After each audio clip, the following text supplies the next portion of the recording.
أشهد أن لا إله إلا الله نستغفر الله. Bismillahirrahmanirrahim. Naitwa Madina Haji Hamisi, mkurugenzi wa wakfu Amana na Hija.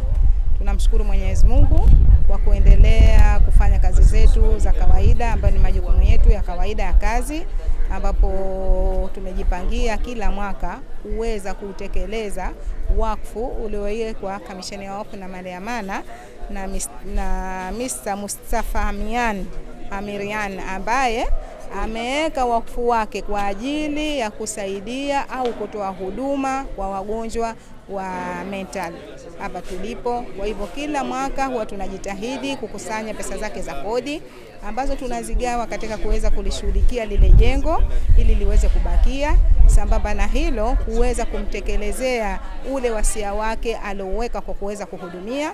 Kama tunavyoona, tunaweza kutoa vitu tofauti na kwa mashirikiano makubwa na madaktari. Kila muda huwa wanatuambia mahitaji yao ni yapi. Kwa hivyo huwa tunachanganya, tunawaletea vyakula, tunawaletea mahitaji sabuni, mafuta na vitu vingine. Kamisheni ya Wakfu na Mali ya Amana inaendelea kutoa wito kwa Wazanzibari wote kuendelea kuweka wakfu kwa ajili ya kuwasaidia watu wenye mahitaji. Hii uwekezaji huu wa mtu binafsi anojiwekea ni kwa sababu ya khairati yake mwenyewe. Akiondoka kama tunavyoona huyu mwenzetu, bado kibubu chake kinaendelea kuingia sababu za kheri kwa kuweza kutoa huduma, na kamisheni iko tayari kuweza kusimamia wakfu na kuzitekeleza kama mtu mwenyewe atovoweka wasia wake.